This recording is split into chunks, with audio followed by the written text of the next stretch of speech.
दोस्तों आज हम बात करेंगे बिहार के रोहतासगढ़ किले के इतिहास के बारे में।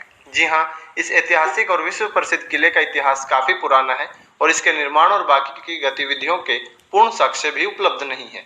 ऐसा माना जाता है कि किले का निर्माण 7वीं शताब्दी में शासन कर रहे राजा हरिश्चंद्र ने करवाया था, परंतु इसके कोई उचित साक्ष्य उपलब्ध नहीं है।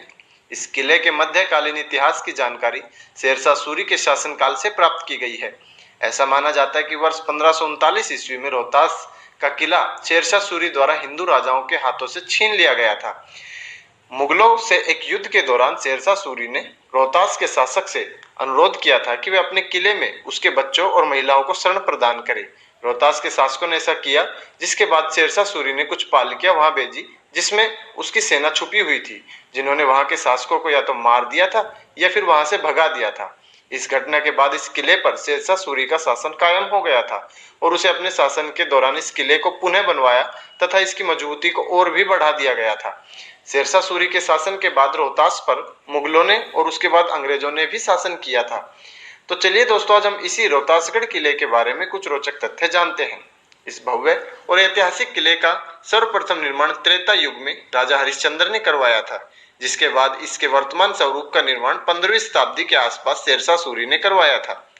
वर्ष 1539 ईस्वी से पहले इस किले पर हिंदू शासकों का आधिपत्य था, जिन्होंने इस किले की सुरक्षा के लिए लगभग 10,000 से भी अधिक सैनिकों को नियुक्त कर रखा था। यह किला पहले हिंदू शासकों के नियंत्रण में था, जिसे वर्ष 1939 में एक अफगानी शासक शेरशाह सूरी ने छल द्वारा जीत लिया था। वर्ष 1543 ईस्वी में इस किले के पश्चिम भाग में जामी मस्जिद का निर्माण शेरशाह के एक भरोसेमंद सैनिक हैबात खान के द्वारा किया गया था। यह किला भारत के सबसे ऐतिहासिक और ऊंचे किलों में से एक है। यह किला समुद्र तल से लगभग 1500 फुट की ऊंचाई पर स्थित है। इस किले के एक स्थान पर लगभग 2000 से अधिक चूना पत्थरों द्वारा बनाई गई एक विचित्र संरचना मौजूद है, जिसका उपयोग शायद किले में मौजूदा हाथियों को रखने के लिए किया जाता था। वर्ष 1558 ईस्वी में इस किले पर मुगलों का आधिपत्य हो गया था, जिसके बाद मुगल सम्राट अकबर के प्रसिद्ध हिंदू राज्यपाल राजा मान सिंह को इस क्षेत्र और किले पर शासन करने के लिए भेजा गया था, जिन्होंने इसमें एक शानदार महल बनाया, जिसके पास एक तालाब और एक फारसी शैली में एक बगीचा भी स्थित है। वर्ष 1621 में राजकुमार खुर्रम ने अपने पिता जहांगीर के विरुद्ध विद्रोह किया और खुद को बचाने के लिए रोहतास में शरण ले ली थी।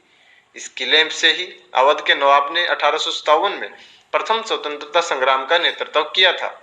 वर्ष 1557 ईस्वी में इस किले का सबसे विशाल और प्रमुख द्वार का निर्माण किया गया था, जिसे हाथिया पोल के नाम से जाना जाता है। इस किले में स्थित आईना महल का निर्माण राजा मानसिंह द्वारा किया गया था। यह महल 4 मंजिला है, जिसके ऊपर विभिन्न नक्काशियों से युक्त एक गुंबद भी स्थित है। मानसिंह द्वारा बनाए गए महल से मात्र 500 मीटर की दूरी पर एक गणेश मंदिर भी स्थित है, जिसके गर्भगृह में 2 द्वार मंडप स्थित है। इस किले के पश्चिम में एक संरचना मौजूद है, जिसे स्थानीय लोगों द्वारा झूलता हुआ घर कहा जाता है, क्योंकि यह एक 1500 फुट की गहरी खाई के ऊपर झूल रहा है। मानसिंह द्वारा बनाए गए महल में 1 मील की दूरी पर 2 मंदिरों के खंडर आज भी मौजूद है, जिसमें से सबसे प्रमुख मंदिर भगवान शिव का है। इस मंदिर पर चढ़ने के लिए भक्तों को लगभग 84 सीढ़ियां चढ़नी पड़ती है, जिस कारण इसे चौरासन सिद्धि भी कहा जाता है।